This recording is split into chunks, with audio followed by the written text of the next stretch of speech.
Welcome into Reiter's Block here on CBS Sports HQ. I'm Bill Reiter. We got a great show planned for you. UFC fighter Ben Askren, who's fighting on Saturday, is going to be on the show.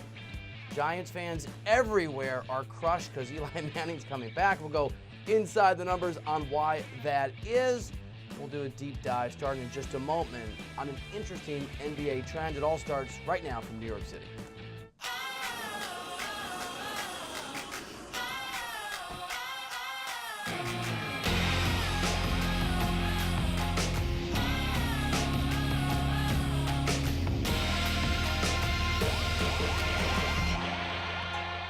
All right, so in those two games last night, the really good ones, Nuggets against Thunder, great game, Denver wins. And the Raptors dominating Celtics. I think there's an interesting trend that's emerging, a reality in the NBA right now, and that is the teams most likely to chase down the Warriors are following at least the original Golden State Warriors model at its most basic. They're playing team basketball, they are deep and or they play great defense, and maybe most importantly, they love playing together. And the opposite in the Celtics and Kyrie, in the Lakers, and maybe even the Warriors on display lately too. We'll get to that in a minute. But let's start with the positive stuff and some of these rising teams, these rising forces. And the Denver Nuggets might be the ultimate example. It's a great win last night against that Thunder team. Thunder made a big rousing comeback. Denver pushed them back and battled them back. This is a Nuggets team that plays great defense and great offense. They're almost in the top 10, 11-3 in offensive and defensive efficiency rating so far this season, a key metric to make a conference finals and or an NBA finals. They have one of the most dynamic backcourts in the game and probably the most dynamic young backcourt. And we all know, and he is, and we'll get to this in a second, he's sort of turned away from and had some humility. Nikola Jokic is a remarkable player, an absolute machine, an absolute stud. He's the anchor of that team. And I just want to give you a few facts from their star. A big part of the reason they're just a game behind the Golden State Warriors. A, he's a top 10 player right now in the NBA. B, he is this year the guy that just recorded the fastest triple-double in 20 seasons. 154 in the second quarter. In fact, Jokic and Wilt Chamberlain, pretty good company, are the only players in the history of the NBA, 6'10 or taller, to record 3 straight triple-doubles. Jamal Murray's coming to his own. He's been amazing. And this Denver team under Mike Malone has proven the entire year that their place just about at the top of the Western Conference standings isn't a fluke, isn't going to fade. We are deep into the season, and it is real. We saw that last night, that win, that impressive win at home against Oklahoma City. And here's the scary thought. Mike Malone, the head coach, says this team hasn't played their best basketball yet. We had enough poise to stop the run, execute down the stretch, and get enough stops to get the win. As we all know, that's a very good basketball team. To have beaten them 3 times this year says a lot about our team, and I don't even think we played our best basketball yet. So Jamal was great, Nicole was great. It was just a hell of a team win for us against a quality opponent. Joy, humility, defense, ball movement, a belief in each other, a rising young star that a lot of us didn't see coming and should have.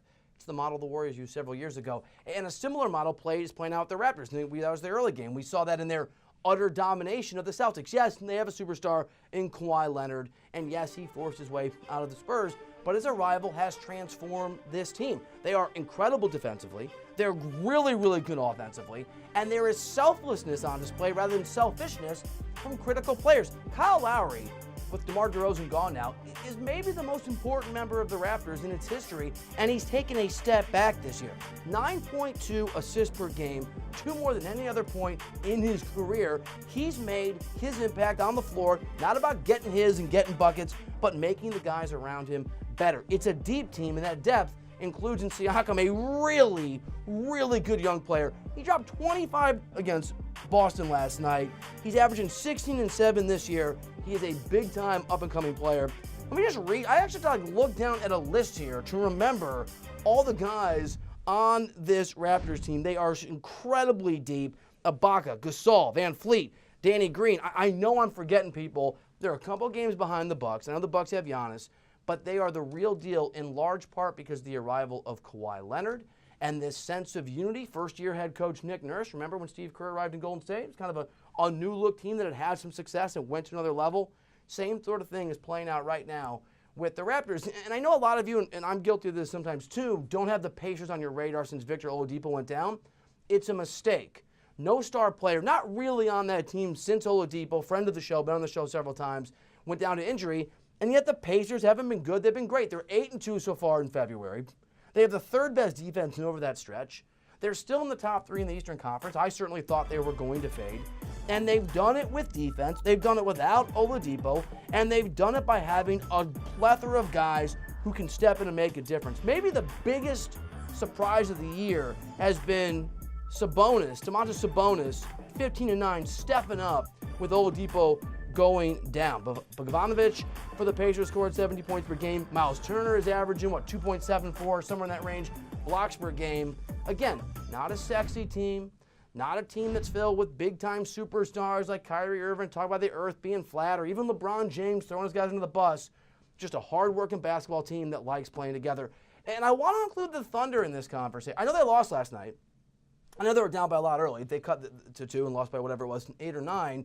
And they have stars, but really, they're who they are this season, in large part because of the subtraction of a big name.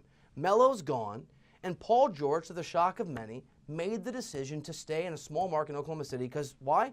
He loves playing with Russell Westbrook.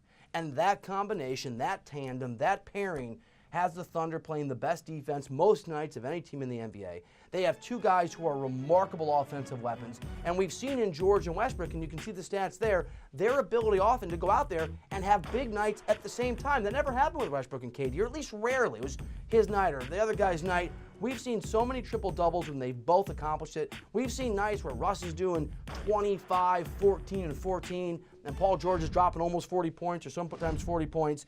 This is a really good team. They're actually a great team, and they're doing it from that model. And I think that the argument that the old way of doing things, the singular superstar, the Kobe Bryant, the Michael Jordan, we should know that's gone, but we forget because we take the Warriors for granted because Kevin Durant's there. We don't see them as the original creation that dominated the game starting 3 or 4 years ago. But remember, chemistry matters. Ask LeBron and the Lakers. Chemistry matters. Ask the Celtics and Kyrie Irving. We'll get that more maybe this week or next week. I'm telling you, he is the problem. Maybe ask the Warriors. I know they're atop the Western Conference, and I think they're going to win the whole thing too. But Draymond Green went to Clutch Sports. Kevin Durant's probably on some burner Twitter account right now criticizing Draymond Green. Steph Curry's trying to keep this locker room together. Klay Thompson said he's going to stay, but a report came out he wanted to maybe go to L.A. if he didn't get a max deal. It's hard, as Pat Riley said, when the disease of more kicks in, to stay unified as a group. The teams right now in the NBA that are doing it better than anybody else, Denver, the Pacers, the Thunder, the Raptors, and that's why those teams, I know in the Raptors case, Kawhi's got to stay, those teams might be the replacements to the Golden State Warriors much sooner than a lot of us thought. It's an exciting time for NBA fans. All right, also an exciting time for UFC fans. UFC 235 in Vegas is this weekend. John Jones, headliner. We got him on the show in a couple days. We got Ben Askren, who just got traded. I didn't know you could do trades in the UFC. Just got traded into the UFC. He's going to join me here on the program in just a moment.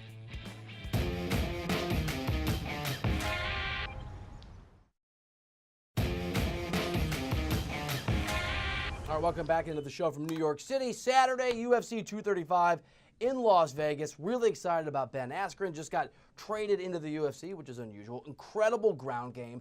Undefeated before he arrived at UFC. Obviously, his UFC debut. And really thrilled, really excited from Vegas that he's joining me right now on the show. All right, Ben, appreciate you. And by the way, I said all those nice things about you on the intro. I forgot to mention the most important. Like me, you went to the greatest university on the face of the earth, the University of Missouri. Thanks for being here, man. And my Z buddy. What year were you there? I'm old, all right. So I graduated in 2000. Oh, okay, cool. Yeah, man, that place has changed since well, obviously since you graduated, but since I graduated too. Try to make it once a year or so down there, and it's different world. Well, now I was already rooting for you because you're on the show. Now I'm absolutely rooting for you. And I want to ask you, it's really cool. Obviously, it's your debut. The trade is interesting. And you and Woodley are incredibly close. And if I'm right on this, each of your first professional fights were on the same card. You're on the same card Saturday. How cool has that been for you that all these things are converging together? Yeah, it is a weird convergence. Yeah, we both made our debut. I want to say, I might get there. I think it was like February 10, 2009. It was actually in Columbia, Missouri, at Holiday Inn Express Ballroom.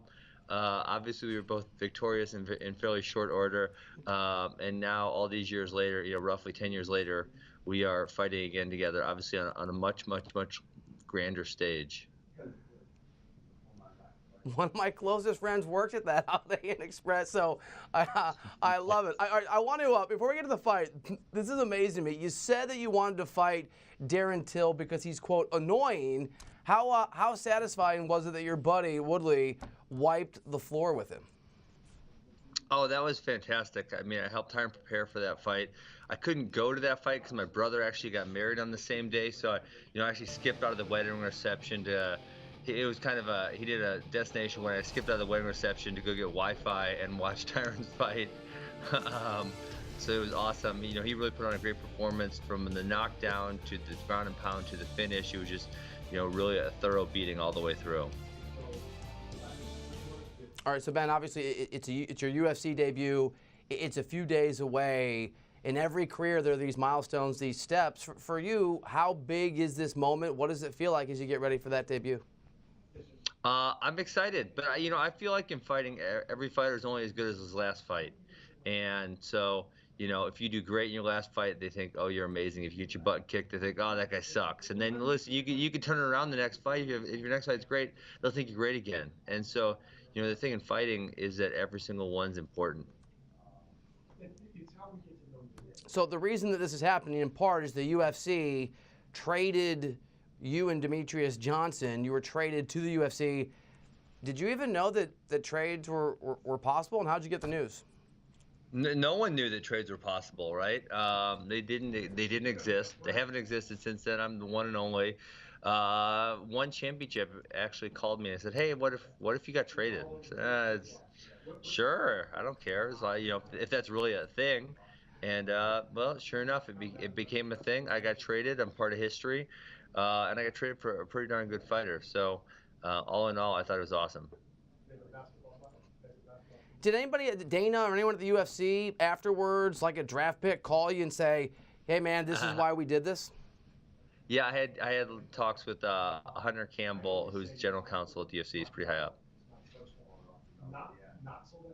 And what was the message? I was good. They're excited to have me. They're obviously they gave me a really big fight right away, right off the bat. I got Robbie Lawler, who's a former champion, really popular guy. And I'm on a gigantic card. I mean, this is, huge card, right? Who knows, might end up being the biggest card of the year. All right, so for folks, you're 18-0. You're a 34-year-old. Your nickname is funky. For UFC fans who are on Saturday just going to begin the process of really getting to know you, tell us about yourself and tell us about the source of your nickname. Well, the funky nickname comes from my wrestling style, which I developed at University of Missouri, great university, obviously. And I've been doing this fight. I did the Olympics in 2008, and I've been doing this fighting thing pretty much since then. I semi-retired November of 2017 with an 18-0 record. The only caveat being I would come back if I got to fight the best guys in the world, and that's what I'm getting to do. And you've said to folks who have folks in the media, you've talked about how Lawler's not the ideal matchup for your style, but it gives you this opportunity to prove what you're about. What do you need to do as you prepare for this fight? What do you need to do to go out there and keep that undefeated streak and be 1-0 in the UFC? I gotta impose my will. I mean, that's kind of what I always do, right? I get in there, I close the distance, I wrestle, I make it tough for him, I beat him up on the ground, and look for a submission where it's available. What's your pre-fight routine? From the moment you wake up on Saturday, what is Ben Askren doing every step of the way? Oh, relax, chill out. I'm probably going to try to throw some disc golf or something, enjoy my day, and then fight somebody in a cage. It's simple, right? That's not I used to do a lot of disc golf back in my University of Missouri days. Where'd you play? You'll Oakland? literally go play some disc golf in Vegas? Yeah, that's exactly right. Oakland top or Oakland bottom? I was so bad though. I don't even know. I beat a bunch of guys. I was the guy. I would drink the beer. They would actually put up the numbers. That's how my disc golf career went. There you go. Nice. So it's really interesting. I mean, you and every fighter comes from a different perspective. you were a remarkable wrestler at Mizzou. I think they're only 4-time All-American, if memory serves. For you, as you transition from that experience, to the UFC, what were the things that were the hardest part of adding to your arsenal? I mean, for me, obviously the grappling portion, the jiu-jitsu came pretty naturally. It was easy for me to figure it out because it was so similar to wrestling, and the striking was a lot more difficult to figure out. So that took me some time, and but I've been fighting for 10 years now, so I feel like maybe I don't have it all figured out because you never really do, but I've got it figured out pretty well. You've talked about the fact that the pressure doesn't faze you. Is that because you just don't feel the pressure in these fights, or is it a motivator and a catalyst for what you want to do when you get in there and do your thing? No, I mean, I don't really think about it too much, right? So it's kind of twofold. I don't think about, anytime you think about things that are outside of actually what you have to do, right? What I have to do, I have to go get my hands on them. I got to take them down. I got to beat them up. Anytime you think about all the outside factors, that leads to poor performance. Secondly, I've learned to enjoy these moments. There's not a lot of people who get to experience 20,000 rabid fans yelling at you while you're fighting in a cage. I mean, that's something that should be thoroughly enjoyed. And, that's whether it's the NCAA finals and that's happening, whether that's the Olympics, no matter what it is. Learning to enjoy those moments, because not a lot of people get to experience them. This has been earned through a lot of hard work, and I get to experience these things that other people don't. Dude, it's really cool. I'll be watching UFC 235. I will absolutely be rooting for you. My kids know the MIZZOU chant, so the whole Reiter family is rooting for you, Ben Askren. Very cool of you, man. Thanks for good luck on Saturday, and thanks for being here. I appreciate it. Have a good day. All right, what a good dude. I'm not just saying that because he's a Missouri guy. Really enjoyed the interview. Hope he gets it done. Tough task against Lawler on Saturday. We had a bit of a hostage situation with an NFL head coach just being held hostage by the fact he's got to bring back Eli Manning. What Pat Shurmur had to say and what the numbers tell us about why his reticence, it looked like reticence to me, is probably spot on. We come back to the program here in just a minute.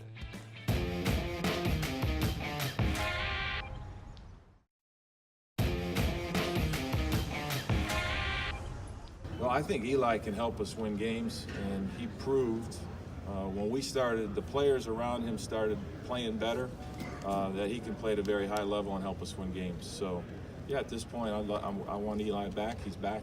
Get ready to go with him.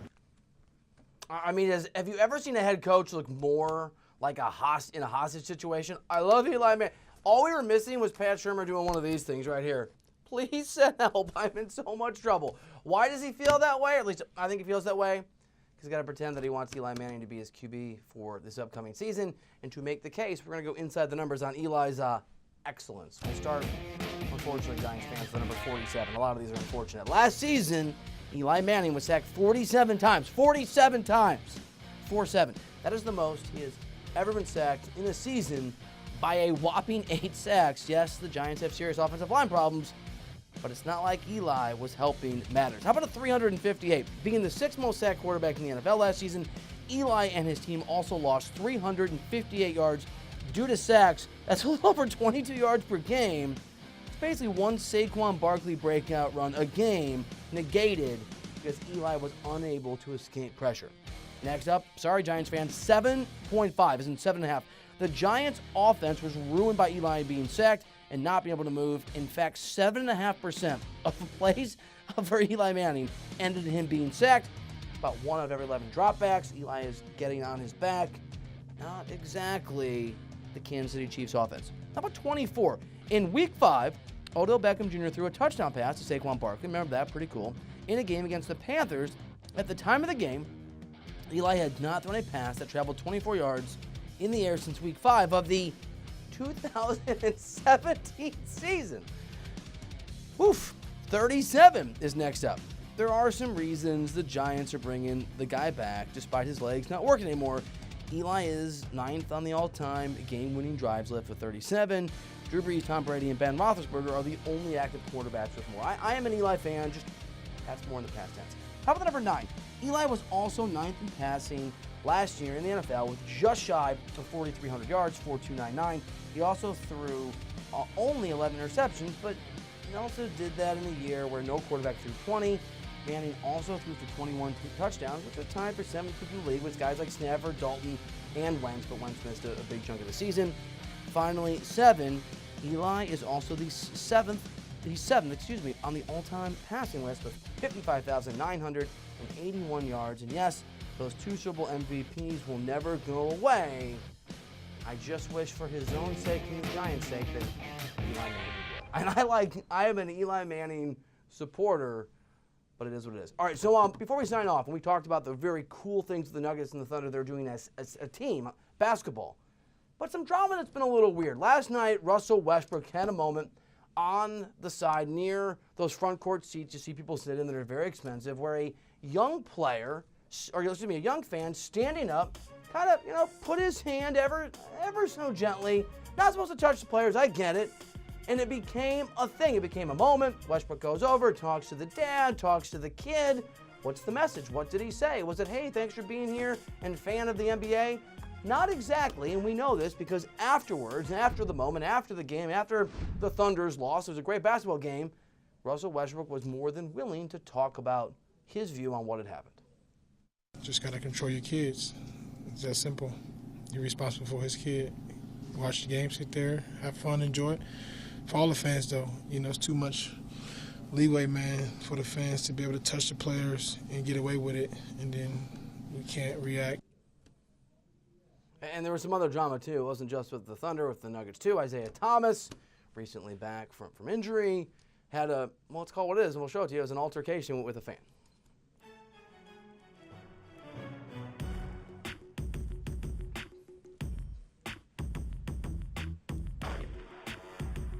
All right, so here's my deal. Here's my theory.